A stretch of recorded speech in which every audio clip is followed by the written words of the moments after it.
France Maghreb 2. Programme de ce grand forum pour ce mercredi 9 janvier avec cette question du jour. Le ministère de l'Éducation nationale prévoit l'interdiction des signes religieux durant le service national universel, y compris durant la période d'internat, en dépit des préconisations de l'Observatoire de la laïcité. Êtes-vous favorable à cette mesure? Vous répondez oui ou non sur Facebook ainsi que sur Twitter, Facebook France Maghreb 2, Twitter le Grand Forum FM2. Et puis nous parlerons des déclarations absolument scandaleuses d'un ancien ministre, Luc Ferry, ancien ministre de l'Éducation nationale, qui appelle tout simplement et en toute tranquillité sur une radio appartenant à Bernard Arnault, radio classique pour ne pas la citer, qui appelle tranquillement les policiers à prendre les armes pour se défendre contre ces extrémistes salopards d'extrême droite et d'extrême gauche et également des quartiers. On en reparle avec vous au 01 40 33 9000 avec aujourd'hui une équipe bien complète pour vous accompagner. Il y aura Faiza Ben Mohamed, Hanan Zawani, Razik Medish et notre Lyonnais Mehdi Chebaï qui est en studio avec nous aujourd'hui. Le LGF, le grand forum, votre rendez-vous, votre talk de fin d'après-midi, 16h-18h, ça se passe sur France Maghreb 2. Ravi de vous retrouver, on est mercredi, on est le 9 janvier et on a un beau plateau aujourd'hui, bien représenté, bien équitable, 2 filles, 2 garçons. Hanan Zawani, bonjour. Bonjour cher Christophe, bonjour chers auditeurs et auditrices. Faiza Ben Mohamed du côté de Nice pour un peu de chaleur. Bonjour Faiza. Salut tout le monde, mais pas de chaleur aujourd'hui, il fait très froid. Un peu plus que nous quand même, je te l'accorde. Ouais, peut-être. Ah, alors ça fait vraiment plaisir de l'avoir en face de moi, là, parce qu'on se parle à distance, parce qu'il est lyonnais, bon, personne n'est parfait, et il est aujourd'hui en studio avec nous, Mehdi Chebaïki. Comment ça va Mehdi? Ça va très très bien, merci Christophe, bonjour à tous nos auditeurs. Ravi de t'accueillir, vraiment. Mais ça se voit, c'est... T'es encore plus beau en vrai. Oh là là. Ah ouais. N'est-ce pas Razik Medish? Je confirme. Je bon, confirme. Alors on a autour de cette table quand même un Parisien, représenté par moi-même, un Lyonnais, Mehdi Chebaïki, et un Marseillais qui est un petit peu en deuil en ce moment. Un petit peu, je suis en PLS. Je suis en PLS depuis 3 mois là, j'en peux plus, j'attends des jours meilleurs. Oui, tu peux attendre, effectivement. Non, ça arrive. Marseille, bienvenue jamais. À tous, bien entendu. Alors tiens, on va vous le signaler parce que c'était il y a quelques minutes là, affrontement du côté de Créteil sur une passerelle. Pour vous qui connaissez un peu Créteil, il y a une passerelle qui mène au métro et il y a un affrontement en cours avec des CRS parce que Emmanuel Macron, le président de la République, est en déplacement à Créteil et apparemment il y a beaucoup de manifestants, syndicalistes et gilets jaunes qui attendent l'arrivée du président de la République et ils se sont fait comme d'accoutumé, j'ai envie de dire gazés par les CRS. Donc voilà, des affrontements en cours que vous pouvez d'ailleurs voir, on vous les a postés sur le Twitter le Grand Forum FM2 sur France Maghreb 2. Voilà, merci d'être avec nous en direct sur France Maghreb 2 avec donc toute l'équipe pour nous accueillir, alors que je viens de couper Faiza Ben Mohamed. Tu vois, je fais des bêtises, Mehdi, ça arrive de temps en temps. Bon, Mehdi, ta première réaction là, en venant ici là? Ma première réaction par rapport à mon cher Christophe. Je sais pas, par rapport à l'équipe, par rapport à... L'équipe très accueillante, Hanan super, Razik comme je l'attendais, supporter de Marseille, mais personne n'est parfait. À côté de ça, ça a l'air d'être quelqu'un de particulièrement positif. Et puis toi Christophe, que dire, qui n'a déjà été dit. Oui, bon. Il est sympa ce Mehdi, je trouve. On l'invitera plus souvent en direct. Au début. C'est vrai, il est très sympa. Tiens, information aussi qui vient de tomber tout à l'heure. C'est Alexandre Benalla qui a rendu ses passeports diplomatiques à la police. Enfin. Ah oui. Bon, bonne nouvelle en tout cas. Ça y est, donc il a rendu ses passeports. Pas sûr qu'il fasse de la garde à vue lui par contre, contrairement à certains. Et puis on attend évidemment d'une minute à l'autre parce qu'il passe en comparution immédiate. C'est Christophe Détageur, donc le boxeur désormais célèbre, boxeur de CRS qui comparaît donc cet après-midi et donc on devrait connaître la sentence qui sans nul doute va être de la prison. Je sais pas, Razik, Mehdi. Si c'est de la prison, ça risque de mettre encore plus le feu aux poudres. Ouais, mais je pense que ça va être de la prison. Je vois pas qu'il en soit autrement, c'est impossible. Ça va être compliqué vu les proportions que l'affaire a pris, ça va être compliqué de le remettre en liberté, même sous caution, même sous contrôle judiciaire. Oui, malheureusement, il faudra s'attendre à une peine, surtout que les politiques ont demandé. Rappelez quand même que la justice est indépendante et que normalement une affaire en cours, les politiques ne doivent pas trop se mêler d'une affaire en cours, mais les politiques ont demandé de charger au maximum ce prévenu. Sur la base d'une vidéo tronquée. Hein. Voilà. On Au-delà a de jamais- ça, on a eu également l'intervention de Marlène Schiappa, moi qui m'a particulièrement choquée. Donc effectivement, je confirme qu'un boxeur qui vient frapper un policier pour quelque raison que ce soit, c'est inadmissible. On rappelle qu'on a eu le cas inverse et qui a fait beaucoup moins de bruit médiatique. Par contre, quand on a une secrétaire d'État qui intervient sur les plateaux, qui est normalement au ministère de l'égalité, et qui intervient pour demander à ce que tous les donateurs, donc on était aux dernières estimations, en tout cas aux dernières données chiffrées qu'on avait, à plus de 7700 donateurs, qui demandent à ce qu'ils soient retrouvés et punis. Voilà. Ouais, Donc effectivement. on est, Il y en a même qui ont demandé à ce que on recense les gens qui font partie d'Euro-Palestine pour savoir s'ils ont donné ou pas. Enfin, c'est du n'importe quoi, voilà. Alors, avant toute chose et avant d'entamer notre premier sujet, je tenais à faire une petite mise au point. Parce que hier, j'ai accueilli un auditeur qui s'appelle Abdel, qui est un auditeur qui passe régulièrement à l'antenne, et je suis un peu tombé sur lui parce que je l'attendais après son passage chez nos confrères de RMC le matin chez Bourdin. Et je lui disais hier que franchement son passage, je le condamnais parce que c'était un appel à aller casser, c'est un appel à la haine visiblement qu'il a pu faire tranquillement sur BFM. Et ce que je lui reprochais, c'est de l'avoir fait donc sur cette radio, sur RMC, à 1 heure de grande écoute. Et on a utilisé cette vidéo, vous l'avez tous vu, je pense, Abdel qui dit qu'il y a des armes qui arrivent sur Paris. Alors lui il me dit qu'il a jamais dit ça, etc. Alors le mieux pour que tout le monde soit d'accord, parce que j'ai reçu beaucoup de messages en privé en me disant pourquoi tu tombes sur Abdel, c'est pas bien, nanana, tous les donneurs de leçons comme d'habitude. Voilà, alors moi ce que je propose c'est de réécouter juste le passage d'Abdel lorsqu'il est passé sur RMC, et encore une fois je précise et je rappelle que ce genre de propos et d'auditeurs, ce genre de propos en tout cas ne passe pas chez moi, même pour faire le buzz. Ici on aspire quand même à ne pas accepter de propos violents et de propos à l'appel à la haine. Voilà, c'est très important. On peut être en colère, mais il faut que ça soit évidemment une colère maîtrisée. Comme je le répète souvent, la radio, on n'est pas au bar. Donc je vous propose juste de réécouter Abdel et vous me dites si on tolère ou pas ce genre de propos dans une radio. Monsieur, oui, monsieur, vous avez ici un gilet jaune. Oui. Droite, gauche, je m'en contrefisse aujourd'hui. Moi, je suis un manifestant. Mon fils, je peux pas lui acheter des cadeaux à Noël. Vous me faites pitié, vous me faites pas peur. Je vous dis ouvertement. Oui, moi, j'ai cassé samedi. Oui, je me suis battu avec un CRS. Samedi, je remonte si Monsieur Macron ne comprend pas. Je recasse. Je me bats. Mes camarades gilets jaunes. Je suis pas un black bloc. Et je vais vous dire, monsieur, un message à Monsieur Macron. Vous savez ce qu'il dit dans les gilets jaunes? Écoutez bien. Vous savez ce qu'il se dit. Et c'est une réalité. Ils vont monter avec des armes, monsieur. Vous nous faites pas peur en pleurnichant avec votre collègue avant qui pleurnichait. Ils savent, les gens qu'on casse. Ils savent qu'on brûle. Je suis pas un black bloc. Vous ouvrez bien vos oreilles. Je suis un gilet jaune qui crève. Monsieur, je suis l'employeur de Monsieur Macron. Vous savez ce que ça veut dire, employeur de Monsieur Macron? Voilà, Abdel, donc son passage sur RMC chez Bourdin qui avait fait sensation. Ils en ont profité d'ailleurs pour faire le buzz avec cette vidéo en la titrant Abdel dit que des armes arrivent sur Paris, gilets jaunes. Je passerai très rapidement sur l'article qui a été écrit sur lui de Marianne comme quoi ça serait un troll, etc. Enfin bref, mais quoi qu'il en soit, c'était juste pour dire à Abdel que voilà, je trouvais absolument pas utile de faire ce genre de propos et de déclarations sur une radio de grande écoute, sachant quand on s'appelle Abdel, évidemment ça va être utilisé, ça a été le cas. Voilà. Alors je sais pas si je suis dans le bon ou dans le mauvais, oui. Mais en tout cas moi je ne tolère pas ça ici.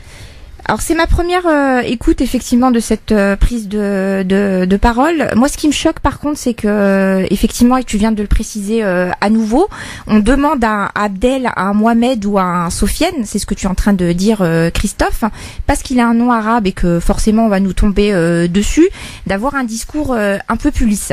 Moi ce que j'entends là, je ne connais pas Abdel, je ne connais pas son historique, je ne sais pas si c'est un casseur, je ne connais rien de lui. J'entends un citoyen français en colère qui exprime sa colère et qui dit que aujourd'hui, en réalité, son seul moyen d'action, c'est l'action directe par la violence. Aujourd'hui, c'est pas le seul à le dire. À aucun moment, en tout cas, je l'ai peut-être mal entendu, peut-être que je le réécoute une deuxième fois, je n'ai entendu qu'il appelait les Français à monter aux armes. Il a dit il y a des gilets jaunes qui vont monter avec des armes. Alors des armes, on ne sait pas de quelle arme il parle. Est-ce que c'est des pierres? Est-ce que c'est des armes, des vraies armes, quoi, des pistolets? On n'en sait rien. Et à aucun moment il a dit dit monter sur Paris avec des armes. Moi, j'ai pas entendu ça, Christophe. J'entends Non, il a juste un homme dit en je suis colère. allé casser, je reviendrai casser samedi prochain.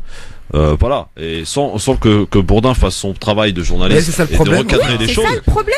Et Après, il a pu, je veux dire, le faire en toute Abdel, moi, il me liberté. choque pas son discours. Bah, quand même, si, si. moi ça me choque, Ah, moi je si, suis quand même, désolé. un petit peu. Ça me Enfin, choque pour un le peu. coup, enfin, que sa colère soit légitime, ça je l'entends On parfaitement. peut entendre des colères, mais il faut qu'elles soient maîtrisées les colères quand Je même. l'entends parfaitement. Après, le problème, c'est que là, il est en roue libre, ce que je peux Voilà. comprendre.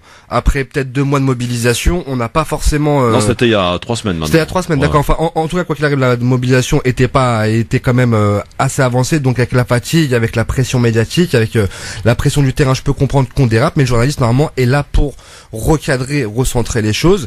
Et c'est bien marrant de rien dire en direct et ensuite pousser des cris d'Orphée pour qu'il y ait un buzz, en sachant que le buzz alimente l'audience et que. Mais ils ont fait un vrai l'audience- buzz là-dessus, Mais hein. Tout au long totalement, de la journée. totalement. Hein. Totalement. Donc oui et non après non ça me choque pas. Il y a pas d'appel au meurtre, il y a pas d'appel à la guerre civile bien sûr, mais le journaliste est totalement passif dans l'extrait, à croire même qu'il sourit en filigrane quoi. Donc ça pose un petit problème. Bah, il boit du petit lait, clairement. Hein. Là, il y avait un silence de cathédrale pendant que Abdel a pu parler. Il a jamais été interrompu, jamais coupé, alors qu'on connaît la promptitude de journalistes et notamment de Bourdin pour couper ses interviewés, pour couper les personnes qu'il reçoit. Là, il le laisse clairement dérouler.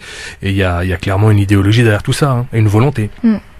Après, est-ce que des gilets jaunes, on doit leur absolument les pointer du doigt parce qu'on a certains qui vont casser des magasins ou quoi aux caisses? Bah évidemment que ça ne nous fait pas plaisir, mais aujourd'hui c'est un autre moyen d'action. Donc même si chez France Maghreb 2 on est contre la violence, et je suis la première à le dire, qu'il y ait des personnes qui préfèrent l'action directe à d'autres moyens d'action, c'est une action comme une autre. Non, mais c'est un auditeur que je connais depuis très longtemps. Oui, c'est quelqu'un d'intelligent et je lui en veux par rapport à ça. Voilà, qu'il ait pu faire ça, voilà, en toute tranquillité, parce que Mais je aujourd'hui, n'en veux pas lui moi personnellement. moi si j'en veux parce que Il a franchement, le il le droit à savait très l'erreur, bien. c'est Il le pas un savait très bien. professionnel et C'est il y pas a un un professionnel. professionnel qui est en face de lui qui doit être là justement pour tenir l'interview. Faïza, toi en tant que journaliste, juste en tant que journaliste. Je pense que la responsabilité des propos qui ont été tenus par Abdel, elle est à faire endosser à RMC et au journaliste qui n'a pas tenu son antenne. J'ai le souvenir, il y a quelques jours, on a fait une émission et il y avait Monsieur Mami, donc qui en tout cas l'autorité à France Maghreb 2, qui a coupé un auditeur qui a téléphoné, qui a dit une vulgarité au téléphone, et la conversation a été tout de suite coupée. Il a tout de suite arrêté la C'était en discussion. arabe, hein. Pour ça m'a échappé. Oui, voilà. Oui, mais de toute manière, tu aurais même pas eu le temps parce que Monsieur Mami l'a fait tout de suite. Oui. Et il faut saluer cette initiative, il faut saluer cette volonté de ne pas salir les propos qui sont tenus à l'antenne, de ne pas salir l'émission. Après, si c'était dans l'intérêt d'RMC de laisser Abdel, il y a quelques semaines, tenir des propos comme ça, c'est parce qu'il s'appelait Abdel et parce que ça servait leurs intérêts, leur idéologie, comme l'a dit tout à l'heure Mehdi. Mais en tout cas, Abdel est toujours le bienvenu dans cette émission, mais c'était juste pour faire une petite mise au point, parce que on m'est un peu tombé dessus en me disant ouais, t'es tombé sur Abdel, c'est pas bien. Non, mais je l'attendais Abdel depuis ce moment, j'attendais qu'il m'appelle pour mettre les choses au point, parce qu'on se connaît. Voilà, et c'est un auditeur assidu du LGF.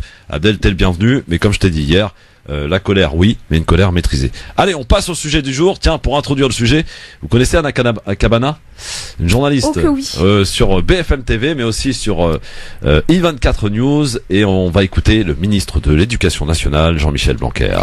L'Observatoire de la laïcité a été saisi fin novembre pour mener une étude sur l'application du principe de laïcité dans le cadre du futur service national, a rendu une liste de recommandations et notamment, il préconise que le principe d'interdiction des signes religieux ostensibles en vigueur à l'école publique ne s'applique pas aux jeunes de 14 à 16 ans lors des 15 jours en internat de leur service national universel.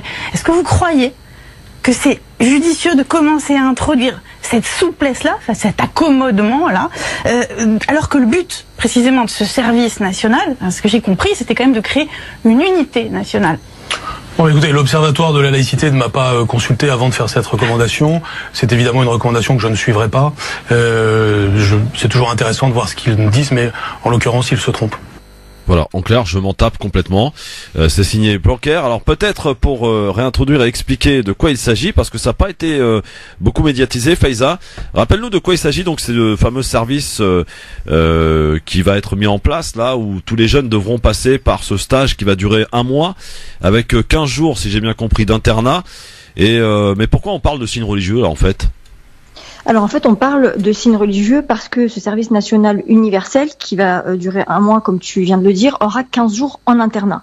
Il a été demandé à l'Observatoire de la laïcité en novembre dernier, de fournir un rapport dans lequel ils expliqueraient comment ils pourraient faire respecter le principe de laïcité durant ces 15 jours d'internat, parce que avec des élèves qui vont vraisemblablement vivre les uns avec les autres pendant du coup 2 semaines.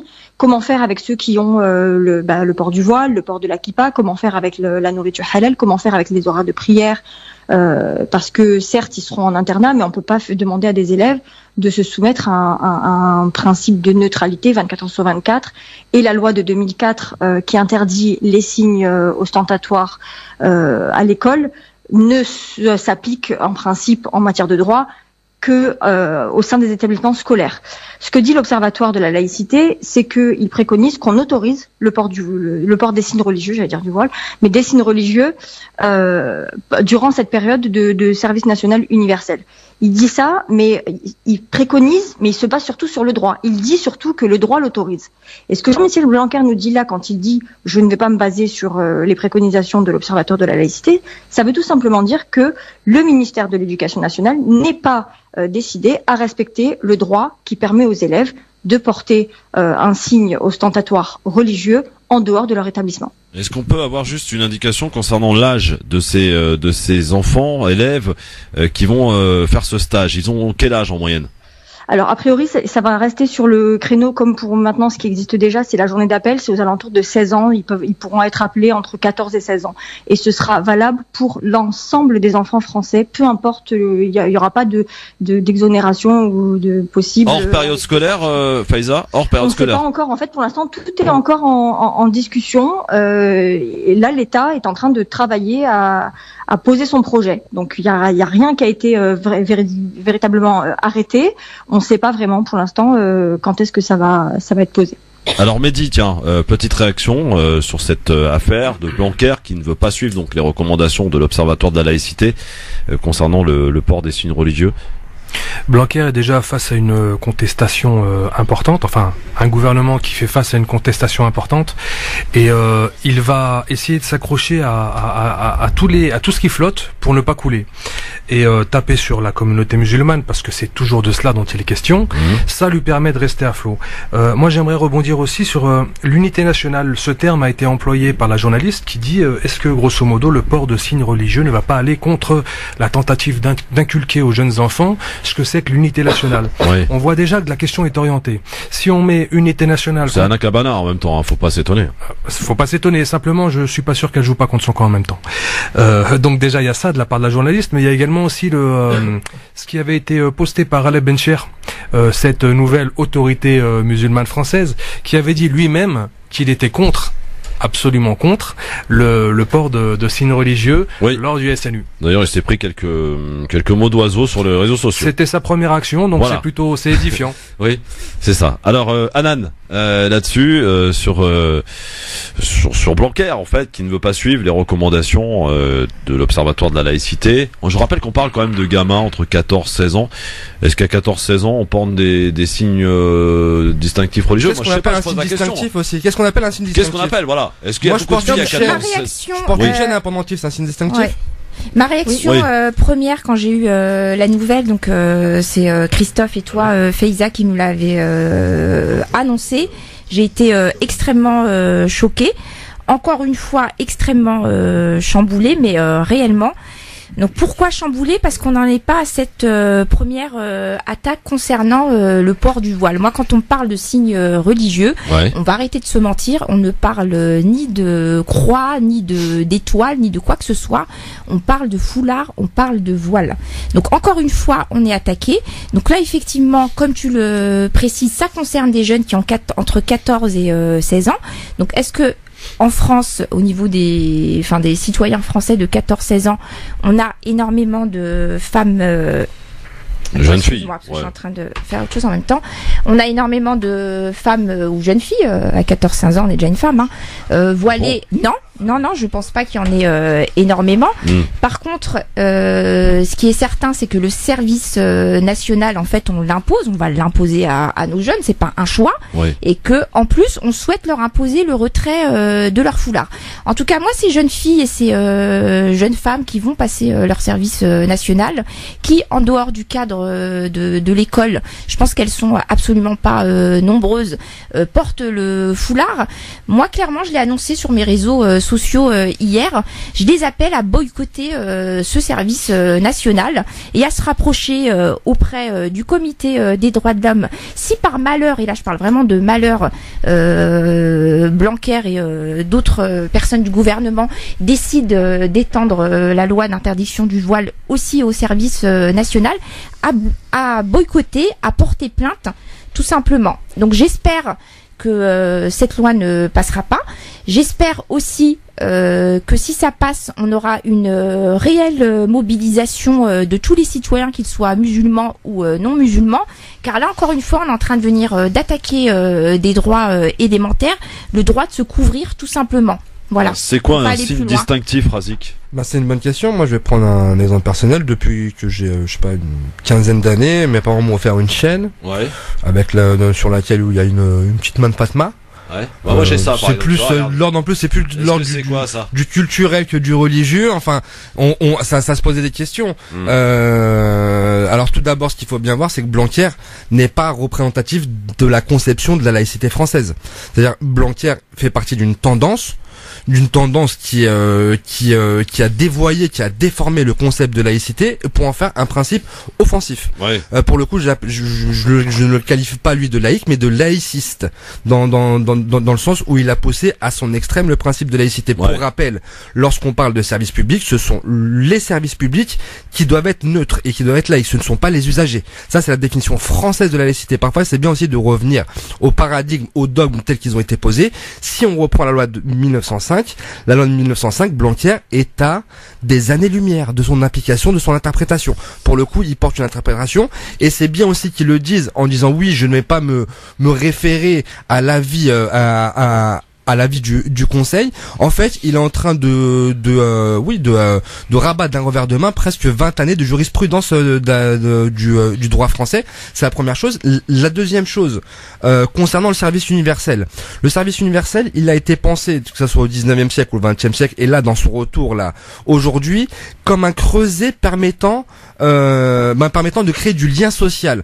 Surtout dans ce 21e siècle naissant, dans une société française qui se pense et qui se vit comme manquant de lien social, comme manquant de dénominateur commun, remettre un service universel, remettre un endroit où toutes les personnes, peu importe leurs conditions sociales, peu importe leur origine, se retrouvent et partagent une expérience, était bon pour la nation. Malheureusement, en clivant comme on le fait, en mettant le débat sur les signes religieux, on est en train de diviser. Et c'est là où le bas blesse. C'est qu'aujourd'hui, on joue avec des ferments de division. Là où il faudrait rassembler, c'est que même une chose qui pour moi est une bonne chose que de remettre un service universel pour toute la population française. Moi je le pense, bien sûr, on est dans une société qui est tendue, qui est même plus que tendue. Les gilets jaunes viennent de le rappeler, où la violence est présente, où les gens ne se parlent plus, où comme l'a dit Gérard Collomb, aujourd'hui on est face à face, on sera bientôt côte à côte. Si dans les nouvelles générations, un thé bien chaud lui dans son canapé. C'est un génie, je le dis, il devrait avoir le prix Nobel politique français en 2018 pour sa démission avant les gilets jaunes. Mais plus sérieusement, oui, dans une société où on manque de repères et de points communs, oui, qu'un fils du bourgeois du 16e fasse son service militaire avec un jeune de Bobigny, avec un jeune du Larzac, avec un jeune du Cantal, avec un jeune Corse, ça me parle, pour remettre un petit peu de dénominateur commun. Après, si on demande à tout le monde de laisser au vestiaire ce qu'il est, ce qu'il représente, on passe totalement à côté de l'exercice. Bon, alors je rappelle la question du jour quand même que l'on vous pose par rapport à ça. Donc le ministère de l'Éducation nationale prévoit donc l'interdiction des signes religieux durant le service national universel, y compris durant la période d'internat, en dépit des préconisations de l'Observatoire de la laïcité. Est-ce que vous êtes favorable à cette mesure? Eh bien, vous êtes. Et est-ce que vous pouvez regarder d'ailleurs sur Twitter, j'ai pas eu le temps, mais sur Facebook, 16% à dire oui. 12%. Donc 16% de oui sur Facebook, 12% sur Twitter. Vous continuez, donc c'est le nom, évidemment, qui est en majorité, à répondre sur Twitter, le Grand Forum FM2, sur Facebook, France Maghreb 2. bien sûr. Une Oui. petite parenthèse concernant par exemple la loi de 2004 sur le port des signes ostentatoires à l'école. Oui. Tout le monde, enfin surtout la communauté musulmane de France, on pense que les premières et les principales victimes ont été les femmes voilées de fait, de droit, c'est le cas. Mais il y a eu des victimes collatérales qui n'ont pas forcément occupé l'actualité. Je pense à la communauté sikh de France, qui est très nombreuse, à qui on a demandé en fait de retirer en fait, pour connaître beaucoup de sikhs, les sikhs ont l'interdiction de se couper les cheveux durant toute leur jeunesse, adolescence, jusqu'à leur âge adulte, même parfois au-delà. Ils portent, pour maintenir leurs cheveux, ils portent un espèce de voile en fait pour maintenir les cheveux. Le voile n'est pas là pour cacher, juste pour maintenir. Sauf que dans l'interprétation de la loi de 2004, les sikhs tombaient sous le coup de la loi. Et on a demandé à un certain nombre de sikhs soit de couper leurs cheveux, soit d'enlever leur turban. Enfin voilà, parfois dans les décrets d'application aussi, il y aura d'autres communautés qui vont être victimes. Donc il faudrait vraiment que que l'ensemble des citoyens français, l'ensemble des parents français se mobilisent par rapport à la question des signes ostentatoires. Si leur enfant doit faire excuse-moi, Mehdi, surtout qu'il n'en est pas à son coup d'essai. Il crée cette nouvelle polémique. Il en a créé une il y a quelques mois, il me semble, ou quelques semaines, en demandant justement, en remettant sur le tapis le fait que les femmes qui portent le foulard soient interdites de sortie. Même sur les jupes longues aussi. Ah oui. Donc j'ai envie de dire, et pour les mini-jupes, sacré ministre de l'éducation qui porte l'éducation de nos enfants. Mais justement, mais le ministère de l'Éducation nationale, c'est justement le but de toute cette croisade entre guillemets, c'est d'inculquer aux petites têtes brunes qu'ils doivent faire comme les petites têtes blondes. Et c'est ce qui est en train d'essayer de faire. C'est ce laïcardisme qui est là depuis longtemps. Pourquoi est-ce que l'école a été gratuite et obligatoire à la base? C'était justement pour sortir les enfants de l'école catholique, sortir les enfants du catéchisme et les faire venir vers une école dite neutre. Voilà. Ouais. Faiza. J'étais en train de réfléchir à qui va être touché par cette interdiction. J'aime bien quand tu réfléchis, Faiza. Je réfléchis beaucoup en ce moment. Oui, je sais. Qui va être touché par cette interdiction. Et ce qu'il faut rappeler, c'est que l'interdiction des signes religieux de 2004, elle ne touche et ne concerne que les élèves d'établissements publics. Dans les établissements confessionnels, en l'occurrence aussi dans les établissements musulmans, on a un certain nombre de jeunes filles qui vont en cours voilées, que ça peut aller de l'école primaire jusqu'au lycée, qui vont voiler.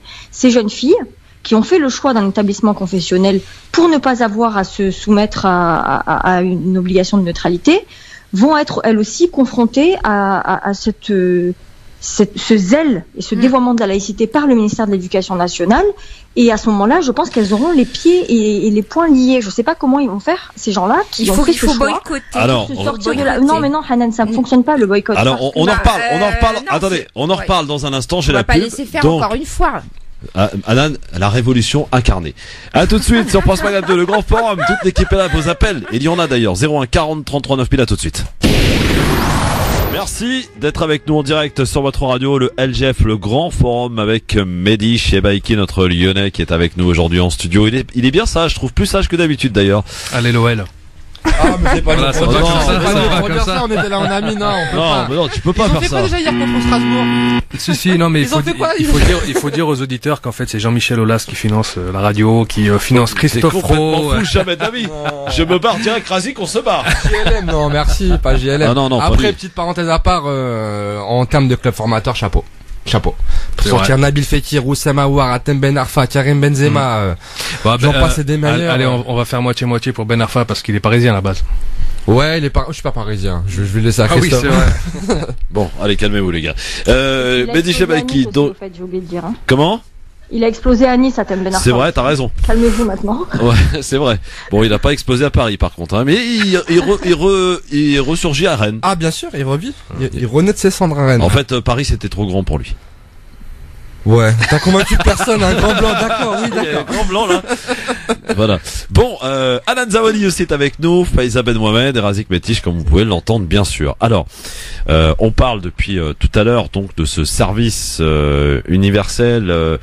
Comment on l'appelle déjà? J'ai un peu de mal moi avec ces trucs-là, mais bon. Le service national universel. Le service national universel. Donc, c'était une promesse d'ailleurs hein, du président Macron, qui tient visiblement ses promesses. Ouais. Et donc c'est en train de se mettre en place hein, et donc ça serait sur une durée d'1 mois avec 15 jours en internat et se pose le problème du port du signe religieux parce que Blanquer va à l'encontre, j'allais dire, des recommandations, préconisations de l'Observatoire de la laïcité qui dit ça poserait pas de problème dans le sens où effectivement on n'est pas dans un établissement scolaire et que normalement le droit en tout cas nous permet de pouvoir soit porter son hijab, soit porter sa kippa, soit porter sa croix ou je ne sais quoi encore. Et Blanquer a dit non, de toute façon ils m'ont pas consulté, il n'est pas question qu'on respecte ceci pardon. 01 40 33 9000, la question que l'on pose, est-ce que vous êtes favorable à cette mesure? Vous y répondez sur Twitter, le Grand Forum FM2, sur Facebook France Maghreb 2. On est avec Choukri qui est avec nous au standard. Allô, bonjour Choukri. Oui, bonjour aux auditeurs, aux auditrices. Bonjour Choukri, vous nous appelez d'où Choukri? Nanterre. De Nanterre. Comme d'habitude, ça change pas, toujours Nanterre. Mais c'est bon de le rappeler. Alors, mon cher Choukri. Alors, moi, l'idée pour moi, c'est de laisser tout le monde exprimer sa foi, peu importe de la manière où il veut l'exprimer. En fait, le truc, c'est de ne pas diviser les gens, parce que quand on rentre dans le communautarisme, chacun se divise et puis après, on finit par ne plus s'entendre. Cela dit, moi je recommanderais de laisser les gens faire ce qu'ils veulent. Après, c'est pas du prosélytisme que de porter une kippa, une croix ou un hijab. Pour moi, chacun est libre de faire ce qu'il veut. Par contre, je voudrais venir à une autre chose. C'est passer à un autre sujet, c'est le sujet de Monsieur Ferry. Monsieur Ferry. Non, tout à l'heure, Choukri. Tu nous rappelles tout à l'heure, on en parle tout à l'heure de justement Luc Ferry, on va s'en charger. Ne t'inquiète pas. Je vais en profiter pendant que je vous ai au téléphone parce que c'est compliqué de vous avoir. En fait, le truc, c'est que je comprends Christophe, qu'il faut que vous tempérez les gens à ne pas attiser la haine, à ne pas appeler à faire du mal à non, mais c'est une recommandation qui nous est demandée de la part du CSA, tu sais ça. Mais justement, voilà. Je comprends. Et on est plus que jamais surveillés. Voilà. Après, le fait que certaines personnes s'expriment d'une façon un peu, je sais pas, virulente, on va dire ça comme ça. Non, c'est choquant. C'est choquant. On l'écoutera tout à l'heure. C'est absolument choquant. D'accord. Du coup, puisque c'est choquant, ses propos à lui sont choquants, il faudrait pas que vous ayez peur que certains. Non, mais moi j'ai peur de rien, Choukri, j'ai peur de rien. Moi, je suis là juste pour faire respecter des règles dans une émission. Bien compris, on a des cahiers des charges avec la radio et le CSA. Certaines personnes, quand même, ont besoin d'exprimer des choses. On peut le faire, mais tranquillement. Tout en faisant attention à ce qu'on dit. Exactement. Mais tout en faisant ce qu'on dit. Mais vous voyez bien que du côté politicard. Il ne se gêne pas pour dire des choses. Bien sûr, on les dénonce ici, on le dénonce, Choukri. Avec force, on le dénonce même. En tout cas, merci beaucoup, Choukri. Si tu veux nous rappeler tout à l'heure pour nous parler de Ferry, parce qu'on va en parler évidemment au 01 40 33 9000. Non, moi je cherche, j'ai peur de rien, juste à bien maîtriser l'antenne qui nous est offerte sur France Maghreb 2. Encore une fois, d'ailleurs, l'occasion m'est donnée pour rappeler la chance que l'on a quand même. Je pense qu'autour de cette table, vous êtes tous d'accord. Qu'il n'y a pas une émission où on puisse s'exprimer avec une telle liberté sur la bande FM. Je veux dire, moi, quand je fais mes sujets, quand on prépare avec l'équipe le LGF, j'ai aucune recommandation de la direction. Je suis soumis à rien et à personne. Voilà, donc autant que les choses soient claires et posées, j'ai une totale confiance de la direction, autant que ça sera comme ça, écoutez, why not quoi, on continue.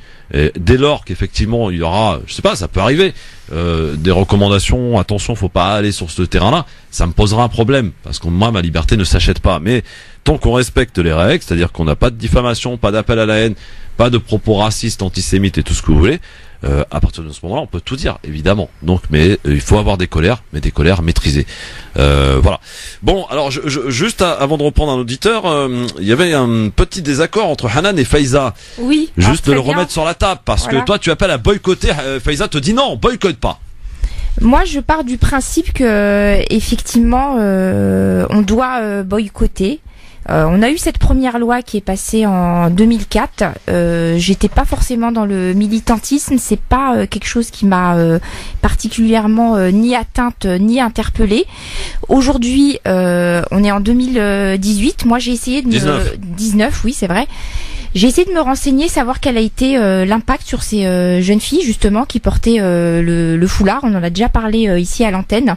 Il se trouve que c'est les premières impactées.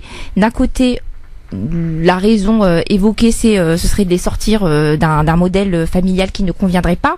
Mais d'un côté, on les a interdits effectivement de rentrer à l'école avec leur voile, ce qui fait qu'on a certaines jeunes femmes ou jeunes filles qui ont été déscolarisées. Et je me demande jusqu'où est-ce qu'on va aller. Donc pour moi, c'est un signal d'alarme fort que vient de lancer ce ministre de l'Éducation, qui doit nous interpeller et qui doit nous pousser à agir et agir maintenant. Voilà, parce qu'en réalité, les réactions qu'on a eues, c'est une fois que la loi a été passée. Donc si on doit réagir maintenant. Et oui, je le dis clairement, et je ne pense pas que je serai en contradiction avec la loi, en tout cas à l'heure d'aujourd'hui. Il faut que ces jeunes filles boycottent ce service national si on les oblige à y aller. Ce qui était très intéressant dans ce qu'a dit Faiza, c'est qui est-ce que ça va toucher réellement. Donc les filles que ça va toucher, ce sont ces jeunes femmes qui effectivement sont sorties du public et ont été vers le privé pour pouvoir continuer à être ce qu'elles sont, tout simplement. Et là, même ces jeunes filles-là, en réalité, on va leur demander à elles de mettre en place de se sacrifier encore une fois et de retirer leur foulard. Non, je suis désolée. Oui, si je peux me permettre. Oui, vas-y. Est-ce que tu as entendu la réaction des représentants des musulmans de France? Tu l'as entendu? Non, bah non. Bah justement, pour l'instant, je n'ai pas. La seule réaction qu'on a entendue, donc apparemment, c'est Monsieur Bencher qui apparemment est d'accord avec ça. Il persiste, il confirme. Il est plus que d'accord. Il est même partisan, clairement partisan. Et à 14-16 ans, moi, je pensais que à 14-15 ans, on n'était pas prête en fait à porter le foulard. Moi, dans mon imaginaire de mère, en fait, tout simplement, on n'était pas prête. Eh bien, en me renseignant puis en discutant avec des amis à moi, tout simplement, qui m'ont dit oui, mais Hanan, à 14-16 ans, il y a des filles, elles veulent porter le voile et c'est une véritable douleur pour elles. Faiza, pourquoi il faut pas boycotter alors? Moi, je crois qu'on a, pour une fois, la possibilité de se mobiliser en amont. Oui, c'est ce que je dis. C'est assez rare. On a cette possibilité-là qui nous est offerte parce que la polémique est née avant même que ce projet soit entériné. Oui. Du coup, j'appelle vraiment sincèrement tout le monde à se mobiliser contre cet assassinat des libertés individuelles, parce que je considère que c'est contraire au droit français. Après, sur la question du boycott, ce qu'il faut rappeler, c'est que ce papier qui va être délivré après le service national universel et qui est déjà... c'est par déjà exemple, le cas, absolument. Aujourd'hui, quand vous faites la journée d'appel, on vous donne un certificat de journée d'appel qui vous permet et on est de vous faire bloqué recenser, ensuite si on l'a pas. qui vous permet de vous faire recenser à la mairie. Le recensement vous permet de voter, vous permet de vous inscrire pour le permis de conduire, c'est la même chose, on le demande. Le permis de conduire. Donc ce qui va se passer pour ces jeunes filles qui vont boycotter, si ça ne prend pas, elles vont être bloquées et dans un certain nombre de démarches citoyennes, je dirais, pour leur avancer leur vie future, parce que quand on va les empêcher ensuite d'aller à l'université, ça va être problématique. Donc moi, ce que j'invite tout le monde à faire, c'est à se mobiliser maintenant. Tant que c'est pas encore fait, parce qu'une fois que ce sera passé, vous pourrez faire toutes les grèves du monde, et on sait très bien qu'elles sont très peu à porter le voile à cet âge-là. Et quand même, bon, ça rentre pas en compte, parce que quand même elles étaient une ou deux, il faudrait se mobiliser pour leur liberté. Mais attention à pas tomber dans une surenchère plus tard. Hier, la position de Ralem Bencher, pour moi, elle est scandaleuse. Mais il faut aussi noter une chose, Ralem Bencher l'a même répété à l'antenne de France Maghreb 2 il y a quelques jours. La Fondation de l'Islam de France n'a pas vocation à représenter le culte. Il s'exprime en son nom parce que la Fondation de l'Islam de France est une fondation profane, laïque, axée sur la culture. Exact. On ne doit pas prendre en compte son avis sur un sujet cultuel. C'est son avis personnel. Il y a des associations cultuelles, il y a des représentants de cultes musulmans qui doivent se mobiliser. C'est pas à Ralem Bencher aujourd'hui de s'exprimer sur ce sujet-là. Le point sur lequel il faut insister également, je pense, c'est on essaye de vider l'espace public et l'imaginaire collectif de toute différence qui serait due à une spiritualité ou à une culture ou à une ethnie différente. Enfin, une ethnie c'est plus difficile parce qu'il y a notre visage qui la porte. Mais à force de faire cela, comment est-ce qu'on peut créer du lien social en faisant se rencontrer des gens qui ne se connaissent pas? Parce que lorsque je cache une partie de ma personnalité, lorsque je cache une partie de ce qui fait mon identité, et l'identité de chacun est complexe, on ne peut pas vraiment connaître les gens. Et justement, ce genre de lieu, ce genre de volonté de mettre toute une jeunesse ensemble, ce serait le moment idoine pour apprendre aux jeunes que voilà, cette personne, elle porte un nom qui n'est pas forcément originaire de ta région, mais elle est tout aussi française que toi, malgré ce qu'elle peut avoir sur la tête ou sur le dos. Là n'est pas la question. Et on est en train vraiment là de casser toute un véritable service d'intégration et en faire une fois de plus une machine à exclure. Oui, c'est dommage. Comme tu l'as très bien dit, je vais abonder dans le même sens. On est en train de passer totalement à côté de l'objet. Le but de cette loi, c'est de recréer du lien social. On crée de la division, on crée des tensions. C'est absolument pas le but. Enfin, pour le coup, on le disait un peu en off. C'est dommage, et je pèse mes mots, c'est bien dommage et dommageable même que ce soit le ministère de l'Éducation nationale façon Blanquer qui est chargé de cette réforme magnifique. Vous savez qu'il est Premier ministrable, lui. Hein. Oui, le Premier ministrable. J'espère qu'il le sera pas.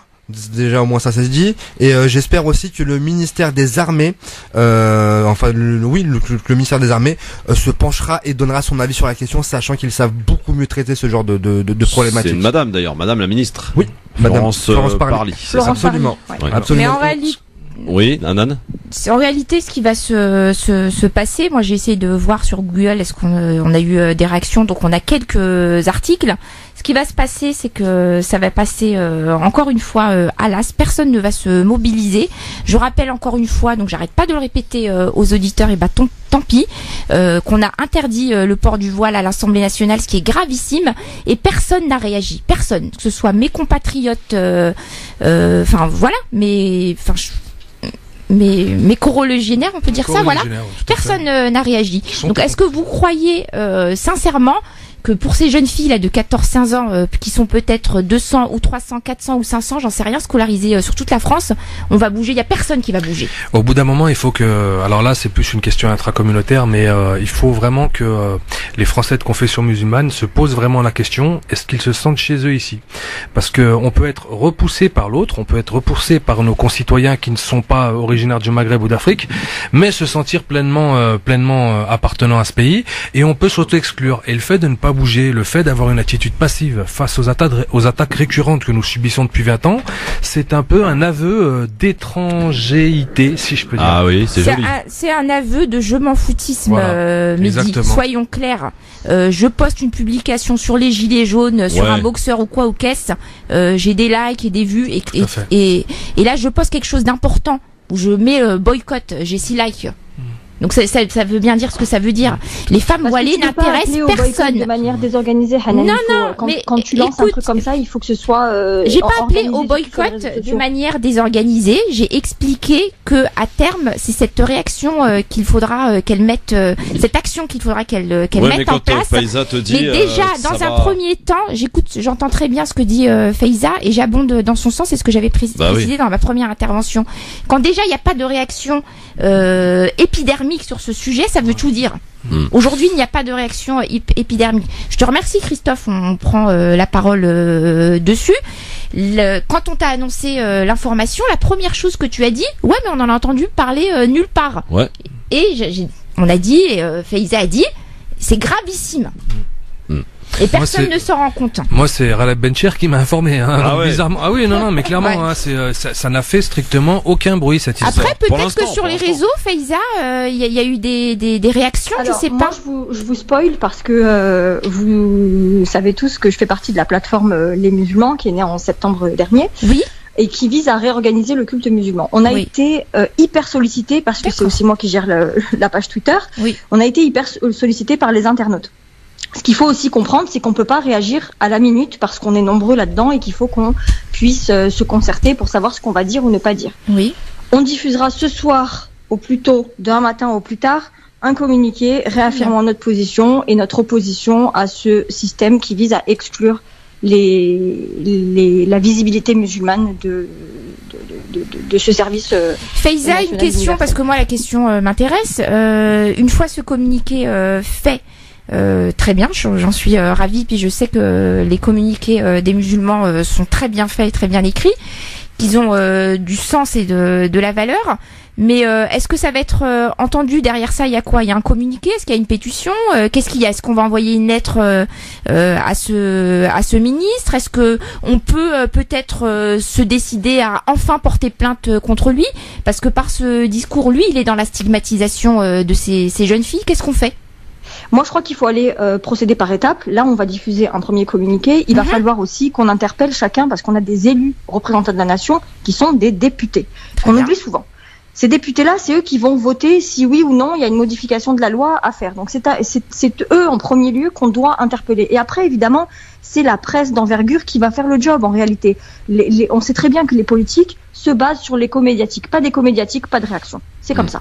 Mais on pourrait peut-être souffler un petit mot au président, puisque normalement il y a le président du CFCM qui doit être reçu demain à l'Elysée à 9h avec président les différents cultes du CFCM.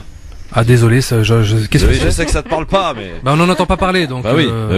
Ils ont été reçus lundi. Ils ont été reçus lundi. T'es pas reçus lundi. Ils doivent vraisemblablement être reçus encore d'un matin avec tous les représentants de culte. Un seul par culte, à l'exception du culte juif où ils sont deux. Du culte juif. Mais tu vois, sur la question des juifs, c'est malheureux encore une fois à dire, mais les juifs, sur ce coup-là, peuvent peut-être être la porte de sortie des musulmans, parce qu'on sait très bien qu'ils ont certainement beaucoup plus de poids et beaucoup plus d'impact. En matière politique, ils réussissent à obtenir certaines choses que les musulmans n'obtiennent pas. Donc si eux s'élèvent contre cette interdiction du port des signes religieux, ils ont beaucoup plus de chances d'aboutir et du coup de servir tout le monde. Pas bête, hein. Tu voudrais dire qu'on aurait un parapluie au-dessus de nos têtes ? Peut-être, je sais pas. À Cherbourg ou à Strasbourg? Bon, elle était vilaine celle-là. Bon, Manji est avec nous, il nous appelle de Marseille. Salut Manji. Ah. Salut. Salut Manji. Christophe, bonjour Halen, bonjour tout le monde. Bonjour Faiza et l'autre ami, Oui, t'as retenu que les noms des filles, toi, hein, c'est bizarre.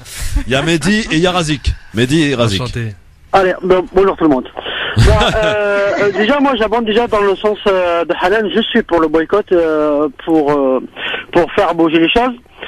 Tout simplement parce que comme elle a dit Faiza, Monsieur Blanquer n'est pas sur que des scènes. D'ailleurs, nous on a fait un communiqué à la coordination contre le racisme et l'islamophobie, la CRI, pour le rappeler lorsqu'il a suggéré que les femmes voilées, les mamans voilées ne peuvent pas participer aux sorties scolaires. On a rappelé la jurisprudence de tribunal de Nice concernant une maman qui a gagné ses droits, et le conseil d'État aussi qui a dit que les mamans voilées ne sont pas soumises à neutralité. Ouais. D'autant plus que la laïcité elle est falsifiée. Moi je me suis permis d'envoyer à notre nouveau représentant apparemment, Monsieur Benchir, la lettre de non. Benchir n'est pas le petit-fils de Amel Abdelkader, qu'il a écrit au président Uriot en 1926 en demandant l'application de la loi 1905 à l'islam, parce que la loi 1905 n'a jamais été appliquée à l'islam, tout simplement. Ça c'est n'importe quoi. Tout simplement, on n'est pas contre la laïcité, on est pour l'application de la laïcité. L'islam a été toujours exclu. Oui, pardon. Juste, je te rectifie par rapport à une petite bêtise que tu viens de dire. Benchir n'est absolument pas le représentant des musulmans de France. Non, mais c'est ironique. Non, mais dans l'ironie, parfois, il faut quand même être précis. Bon, d'accord, t'as raison là-dessus.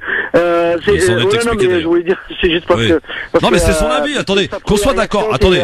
Manji, moi je suis pas d'accord avec vous. Qu'on soit d'accord ou pas d'accord avec Benchir, il a le droit de donner son avis. Il est où le problème? Il a le droit d'être contre cette mesure, voilà. Il a le droit d'être contre cette mesure, Christophe, sauf que aujourd'hui, il a pris la direction de la Fondation de l'Islam de France, et que automatiquement, c'est un représentant des musulmans. Alors si nous on le considère pas en tant que représentant, les pouvoirs publics et les Français peut-être non musulmans en général, c'est une parole forte et importante.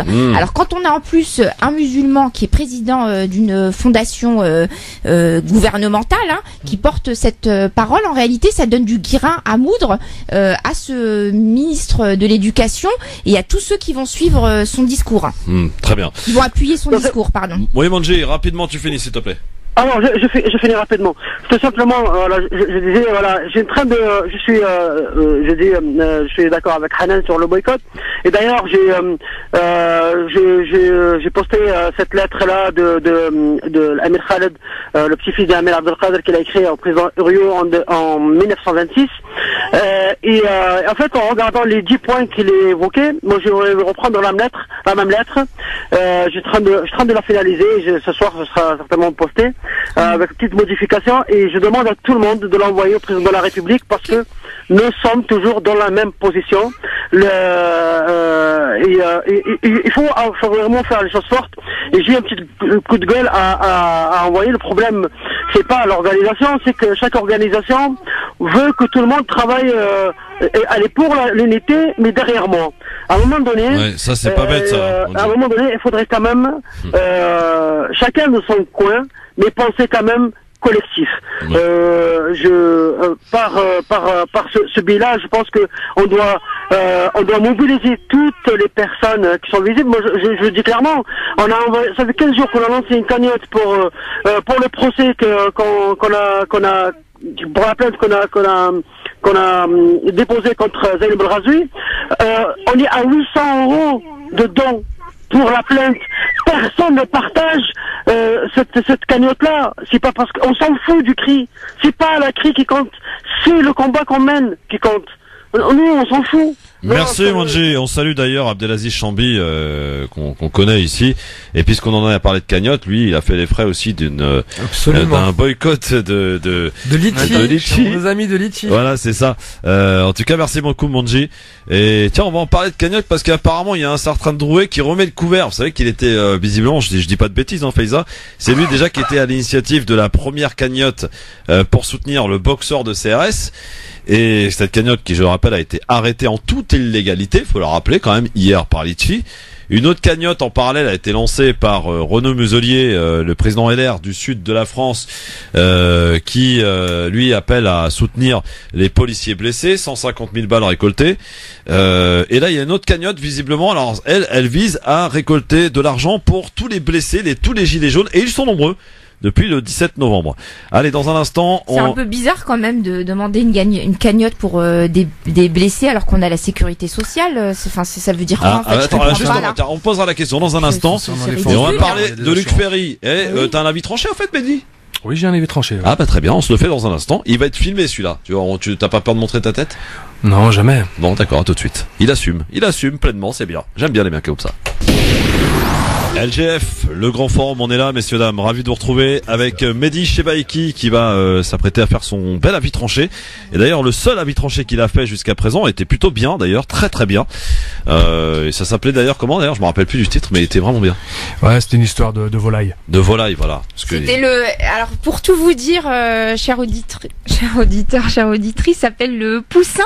Attends, redis le titre. Le Poussin et le canard. Le Poussin et le canard. Je l'ai enregistré, je l'ai dans ma playlist, donc de temps en temps, au lieu d'écouter du Booba, j'écoute du Mehdi. Ça y est, Mehdi. Vraiment, je l'ai écouté au moins une trentaine de fois. Elle est tombée sous le charme, ça y est. Le charme de la prose, oui, tout à fait. Oui. Évidemment. Faiza, t'as eu l'occasion d'écouter ce petit poème signé Mehdi Chebaiki? Pas du tout. Ah, voilà, tu vois. Ah bah je vais t'envoyer le vocal. Ça t'a échappé, voilà. Ce soir, promis. Bon, ouais, tu vas voir, c'est sympa. Tu peux même le faire écouter aux enfants, ça va les endormir direct. Non, pas vraiment, non. Ça risque de les effrayer sur l'état de la société. Ils écoutent quoi, les enfants? Les enfants, ils écoutent l'Algérino, là, en ce moment. Ah, d'accord. Ah oui, depuis qu'ils ont été le voir à Marseille. Voilà. Bon, alors, tiens, je voudrais qu'on dise un petit mot, vite fait, avant de retrouver la vie tranchée de Mehdi Chebaiki sur les différentes cagnottes, parce que là, on en parle beaucoup. Il y a eu cette cagnotte, je rappelle, cagnotte, donc, pour venir en aide au boxeur, Christophe Dettinger, qui a boxé des CRS, samedi, lors de l'acte 8 à Paris. Il s'en est expliqué dans une vidéo avant de se rendre à la police de lui-même. Donc, il a été 48 heures en garde à vue. À l'issue de cette garde à vue, il devrait être présenté cet après-midi devant un juge pour comparution immédiate. Il risque, je le rappelle, jusqu'à 5 ans de prison et 75 000 € d'amende. Cette cagnotte a suscité en tout cas beaucoup d'intérêt parce qu'elle a récolté 120 000 € en à peine 12 heures. Et le problème, c'est que le monde politique, médiatique politique, est monté au créneau pour dire que c'était pas normal, jusqu'à ce qu'on entende la secrétaire d'État qui dise voilà, on va essayer d'aller voir qui a donné, etc., etc. Du coup, Litchi, en toute illégalité, rappelons-le, a arrêté cette cagnotte. En parallèle, vous avez une cagnotte qui a été lancée par Renaud Muselier, donc président LR du sud de la France, pour venir en aide aux victimes des policiers. On a quand même face à nous deux poids deux mesures qui apparaît comme criant. Je m'explique. Vous avez effectivement ce monsieur citoyen qui va boxer à main nue des CRS équipés donc samedi, Et en parallèle, vous avez à Toulon un CRS, un commandant de police, oui, qui lui a boxé aussi 3 personnes avec bien équipé, quoi. Et vous avez 2 poids 2 mesures, parce qu'il y en a un qui est effectivement en garde à vue, et ce qui est normal, quand on commet un délit, on doit évidemment répondre devant la justice. Et d'un autre côté, vous avez un commandant de police qui fait exactement la même chose, et qui lui est en toute liberté, il risque ni plus ni moins peut-être une suspension et encore. Alors que ce monsieur, pardonnez-moi de vous le dire, est quand même censé représenter la loi et donc à ce titre montrer l'exemple. 2 poids 2 mesures, Razik. Oui, comme d'habitude, c'est tellement criant que ça en devient risible. Lorsqu'on voit tout le tapage qu'il y a eu, à croire vraiment qu'ils ont fait une réunion en express dans la nuit par rapport à la cagnotte Litchi, et que dès hier matin, ils sont sortis vraiment pied au plancher. Marlène Schiappa, scandalisé ou pas Marlène Schiappa m'a absolument scandalisé. Ça devient, enfin, avec elle, je ne peux plus réellement. C'est-à-dire dès qu'elle prend la parole, je change de chaîne ou j'allume une cigarette. Je n'arrive plus à la supporter. Et je pense à certains amis qu'on avait en commun qui nous disaient que vous allez voir, Marlène Schiappa a une autre façon de faire de la politique. Non, c'est pas une autre façon de faire de la politique, c'est vraiment une manière de faire de la politique du 19e voire du 20e siècle, du mépris de classe, du mépris pour ses concitoyens, une façon presque à croire qu'ils ont tous découvert le couteau pour couper le beurre dans ce gouvernement. Quand on voit Marlène Schiappa, Blanquer, Griveaux, Mounir Majoubi, les éléments de langage qui sont donnés, la façon de dire, l'arrogance, enfin c'est à se demander s'il n'y a pas une volonté pas une volonté, ou même sans la volonté. En tout cas, dans les faits, ils mettent de l'huile sur le feu. Ils ne sont pas à la mesure des événements que la France rencontre. Ils sont en train de donner des éléments de langage qui ne font en rien avancer le débat public. Et encore un autre exemple, lorsqu'on prend Chantal Joanneau, je veux bien qu'on explique tout ce qu'on veut, mais c'est réellement rédhibitoire ce qui s'est passé hier. Donc on a une personne qui est payée 15 000 € par mois pour le débat public, pour la Commission nationale du débat public. Elle a la chance, moi si j'étais à ce poste-là, ça serait un bonheur d'organiser un débat comme ça en sachant ce qu'il y a en jeu.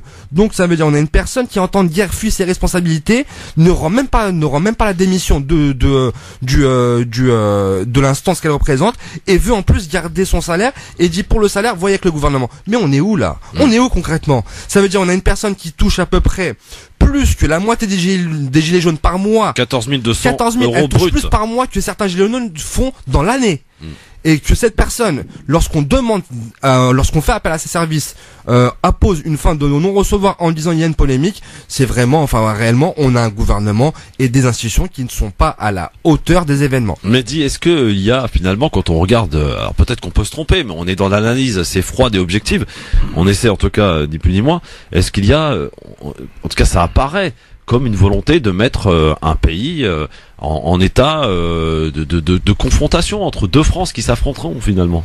J'hésite entre penser que il s'agit là d'une volonté, d'un plan dessiné, ou qu'il s'agit simplement d'incompétence. Non mais peut-être qu'il s'agit simplement d'incompétence. On a des personnes qui sont nouvelles en politique, qui sont des communicants et qui pensent que parce qu'elles ont un micro et une caméra devant elles et parce qu'elles sont étiquetées gouvernement, elles ne vont pas être mises en danger. Or là, la situation, elles se rendent compte que le poids enfin je sais pas si elles se rendent compte, c'est ça le problème, mais le poids des mots qui sont employés, c'est l'essence pour le briquet, quoi, ni plus ni moins. Pour revenir aux 2 poids 2 mesures concernant Détanger et le commissaire, c'est un commandant de police. Très bien. Qui a déjà fracturé quelques nez de ses collègues. Et récompensé la Légion d'honneur au passage. Le 1er janvier 2019. Voilà, exactement, tout à fait. Mais à la rigueur, de La Fontaine Jean, en 1678, dans Les Animaux et la Peste, où je me rappelle plus du titre exactement du nom de la fable, disait selon que vous soyez puissant ou misérable, la cour vous rendra noir, vous jugera noir ou blanc. Alors j'ai plus le texte en tête, mais c'est exactement ça, ça a toujours existé, ça existera toujours, hélas, on peut le regretter, c'est comme ça, il faut se battre pour que justement des abus n'aient pas lieu, mais que veux-tu faire? Faiza, là-dessus, sur ce qui apparaît comme quand même assez criant, là, en tant que journaliste que tu es, c'est difficile quand même d'écrire un article objectif en montrant quand même qu'il y a 2 poids 2 mesures dans cette histoire. Sur la question de cette polémique de la cagnotte, j'ai trouvé moi particulièrement Marlène Schiappa insupportable. Totalement. Mais elle était déjà insupportable avant. Je m'explique. Elle a participé à un débat il y a quelques semaines avec Éric Drouet. Après, Éric Drouet, il est ce qu'il est. Je cautionne pas. C'était le jour où il avait appelé à aller marcher. Absolument sur BFM TV. Sur BFM TV. Absolument, elle était insupportable. Elle a été insupportable. En fait, elle est là. on est dans une situation quasi insurrectionnelle, où on ne sait pas où demain la France va aller, on ne sait pas si demain quelqu'un va réellement aller marcher sur l'Elysée, aller chercher Emmanuel Macron par sa chemise. On n'en sait rien. Et elle vient, et plutôt que d'essayer de désamorcer la situation en essayant de faire preuve d'empathie, de compréhension, en arrondissant les angles, en essayant de rassurer les gilets jaunes, qui sont quand même des gens qui sont inquiets pour leur avenir et pour leur quotidien, elle est là, elle donne des leçons. Il manquait plus que le bâton et elle était la parfaite, tu sais, les maîtresses méchantes là, avec des bâtons et des lunettes. Là, dans Princesse Sarah, là, comment s'appelle la directrice là? Mademoiselle Mangin. Mademoiselle Mangin. C'est ça. Elle m'a marqué, elle m'a traumatisé cette dame. Ah ouais, mais grave. Exactement. Et ben tu vois, Marlène Schiappa, c'est exactement ce personnage-là. En plus jeune. Elle est là à donner des leçons. Elle gronde tout le monde et en fait, elle alimente encore plus le sentiment de défiance à l'égard des politiques. Hier, son propos alors elle dit. La cagnotte, elle est illégale selon moi. Qui lui a demandé de savoir si c'est illégal selon elle ou pas selon elle? Elle est légale selon la loi. On ne demande pas à Marlène Schiappa de venir interpréter le texte de loi. Qu'est-ce que c'est que ça? Ensuite, elle demande le fichage des donateurs. Parce qu'ils sont, selon moi, c'est de la complicité. Selon elle, de la complicité, mais ça tient pas la route. Selon elle, moi je trouve que beaucoup trop de choses selon elle, quoi. Ouais. À un moment donné, il faut qu'elle arrête de selon elle. Elle s'en tient au texte, elle est représentante du peuple français, de tout le peuple français. Pas uniquement de ceux qui brossent Emmanuel Macron dans le sens du poil. Voilà, ça y est, on l'a énervé, notre Faiza. Voilà. Anan, non, mais un petit mot là-dessus. Sur les cagnottes, t'as suivi un peu? Oui, j'ai suivi, tout a été dit, il y a nul besoin d'en rajouter. Ouais, bon, d'accord. Alors on va passer donc directement à l'avis tranché de notre ami Mehdi Chebaiki. C'est quoi le titre d'ailleurs? Ministère public contre le journalisme français. Oh, ministère public contre le journalisme français. C'est parti, jingle, Mehdi Chebaiki en live.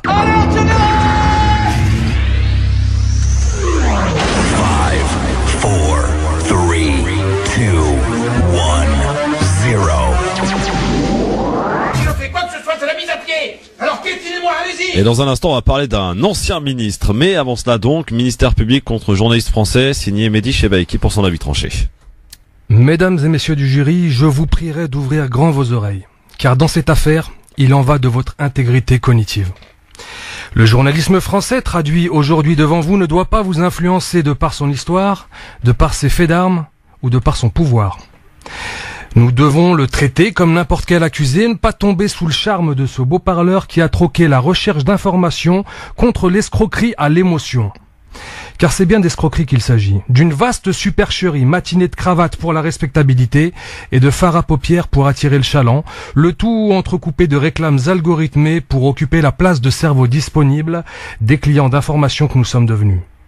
Concernant le fond de l'affaire, j'ai encore besoin de vous présenter les preuves. Orientation des débats, mono-actualité, choix restreint des invités qui passent sur tous les plateaux, ton mielleux ou méprisant selon la force ou la faiblesse de l'interviewé, niveau de connaissance affligeant des journalistes à propos des questions qu'ils abordent. Et on ne parlera plus de preuves tant il s'agit aujourd'hui d'évidence.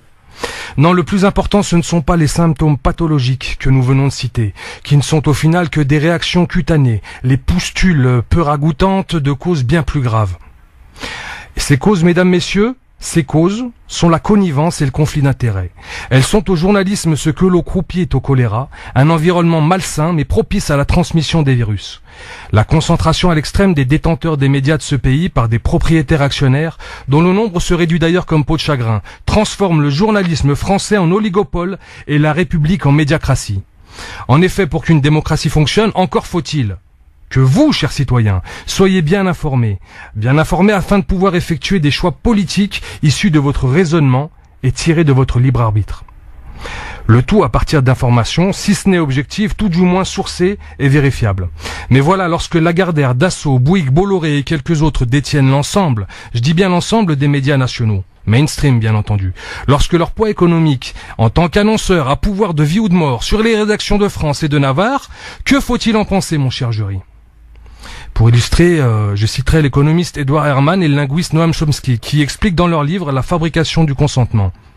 Je cite: « Nous pensons que parmi les autres fonctions, les médias servent les puissants intérêts sociétaux qui les contrôlent et les financent, et exercent de la propagande pour leur compte. Les représentants de ces intérêts ont d'importants programmes et principes qu'ils veulent mettre en avant, et sont en bonne position pour modeler et contraindre la politique des médias.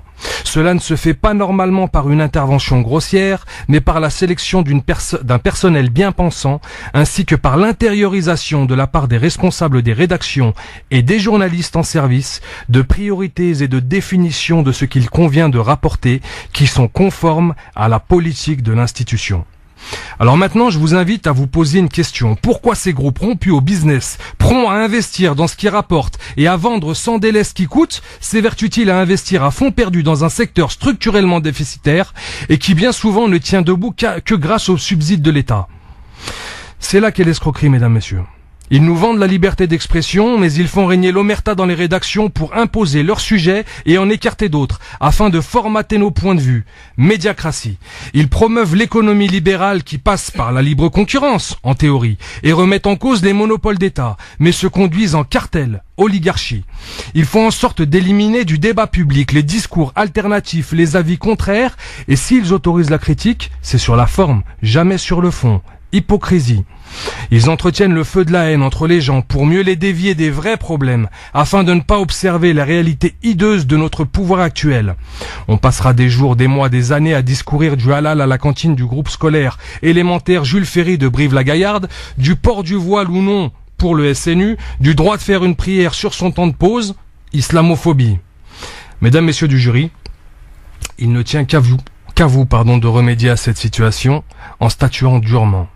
Rendez justice en vous couvrant les yeux pour ne pas être influencé par le bullshit médiatique. Rendez justice par la balance de Thémis, soyez juste et équitable, mais rendez justice par le glaive de Némésis, soyez tranchant et implacable.